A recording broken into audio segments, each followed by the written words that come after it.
Hey guys, what's up? And today I'm gonna do album reviews that aren't necessarily related to the Coldplay series or Radiohead series or Muse or Gorillaz. I'm going to do a lot of album reviews that are albums released from 2017. Without further ado, today I'm going to do a review on Ed Sheeran's Divide. So Ed Sheeran, you know him. He's the super mainstream guitar guy, singer-songwriter from England with nice ginger hair and yeah. So Ed Sheeran, he's a nice guy. There's nothing wrong. There's nothing too wrong about his personality at all. But his music, I feel like there's a lot of space for improvement for his music. So on this album Divide, I feel like it's a little bit underwhelming and it's really disappointing. And again, it's full of cliche moments, corny moments. We see Ed Sheeran wailing about love and life and all sorts of stuffs. Let's start with the album opener, Eraser. So basically, he started off playing this guitar. He starts spitting verse after verse, rapping over this melody, and that's basically the entire song. He's just rapping along. Yeah, and I feel like that could be executed in a way better way. And second, a hip hop is not a wise decision, especially when you're trying to make a very poppy, mainstream guitar album. Next up, I'm gonna talk about the most mainstream and the most famous song, Shape of You. I'm telling you, man, this song is so fucking obnoxious. Every fangirl in the streets, even in the classroom at school, they're singing "Shape of You," love and I swear, if someone sings this song again, I will I'm in love with the shape of you. I'm in love with the shape of you. Yep, it's that cringy. I have to wear my cringe glasses to explain how cringy it is. Now, I don't have a personal grudge towards this song. I feel like without all these crazy fan base, I would I would still not enjoy the song that much. First of all, I get it. I get people like these familiar sounding kind of sexy kind of love songs, pop EDM, people like it nowadays. But to me, with this mundane bass line and these kind of corny lyrics, there's nothing that cool about this song. The quality of this song is meh, it's not that good. Ed Sheeran tries to be sexy on this song, put your back on my body, and and I'm sitting there. Look, I'm not trying to be like hipster and trying to pretend to be cool or anything, but the song Shape of You is just not my cup of tea. If you like it, I'm glad for you, but it's just cringy and cheesy love song to me. Well, anyway, there's another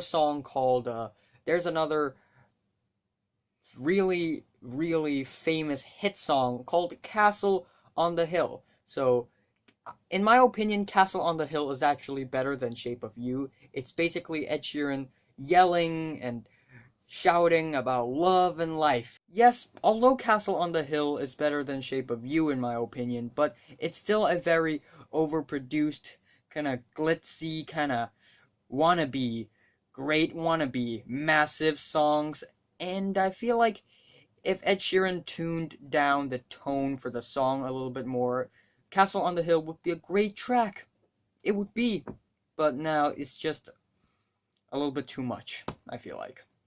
And then there's this song called Galway Girl, and it's basically about Ed Sheeran meeting this Irish girl who's playing some Irish guitars, kind of and Ed Sheeran has like a crush on this girl, and he's spitting verse after verse over this kind of corny Celtic guitar.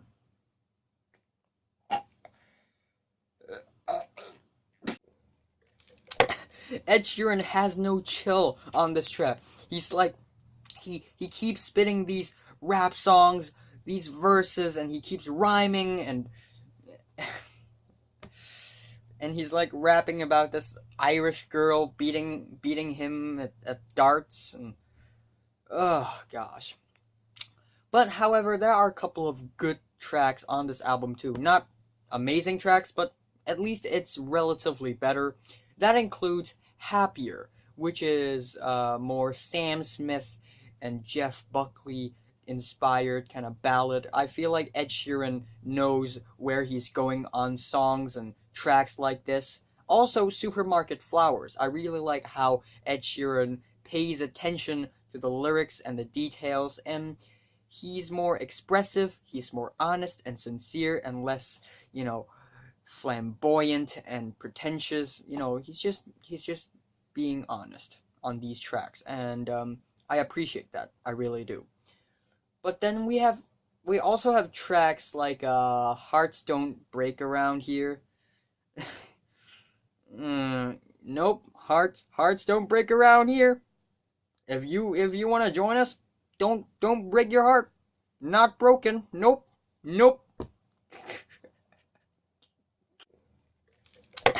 Ed Sheeran has no chill on this track. He's like he keeps spitting these rap songs, these verses, and he keeps rhyming and he's like rapping about this Irish girl beating him at darts and oh gosh. But however, there are a couple of good tracks on this album too. Not amazing tracks, but at least it's relatively better. That includes Happier, which is more Sam Smith and Jeff Buckley inspired kind of ballad. I feel like Ed Sheeran knows where he's going on songs and tracks like this. Also, Supermarket Flowers. I really like how Ed Sheeran pays attention to the lyrics and the details, and he's more expressive, he's more honest and sincere and less, flamboyant and pretentious. He's just being honest on these tracks, and I appreciate that. I really do. But then we also have tracks like Hearts Don't Break Around Here. Nope, hearts don't break around here. If you want to join us, don't break your heart. Not broken. Nope. And the song Dive is like one of those super quiet and whisper, and then suddenly, all of a sudden, Ed Sheeran just explodes. Yeah, love, life.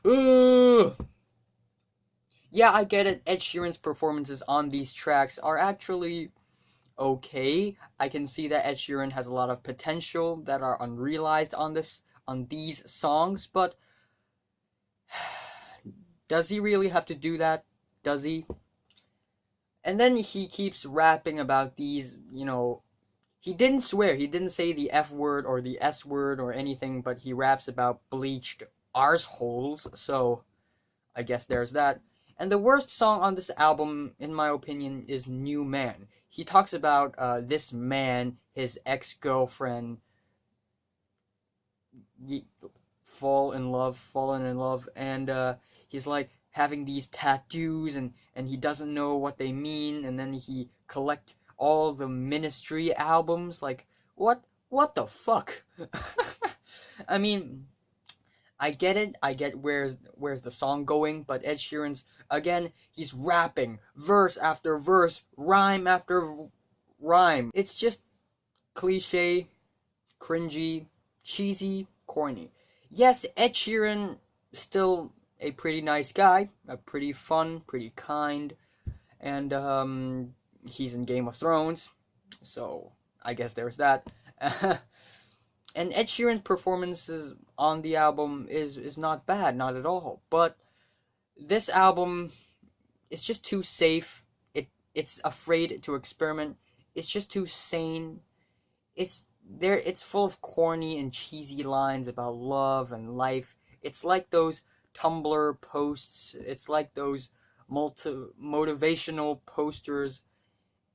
And yeah, I'm gonna have to wear my cringe glasses for this album.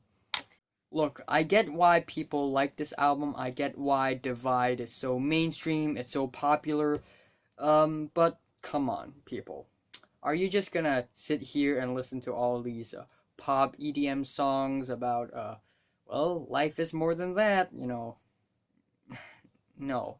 Like, imagine a bunch of 12-year-old, 11-year-old girls or just singing along to these pop songs and very sugary, kind of catchy kind of songs. Like, you know, I appreciate Ed Sheeran. I appreciate his effort, his talents. But just don't hate me for this, by the way. But Ed Sheeran's Divide isn't a good example of modern music with deep meanings and deep tones. Like, there are songs and tracks about love and life that goes really deep, that goes really in detail, that goes really mature, and it kind of steps out of the viewpoints of normal people. But this album, it's like the everyday average love songs compilation album you can get. So this album doesn't surprise me, not at all. Um yeah. I'm giving Ed Sheeran's Divide a 4 out of 10. So, have you listened to these albums? From 1 to 10, how much would you rate them? Like if you like them, hate if you hate them, and subscribe if you want more. Cheers.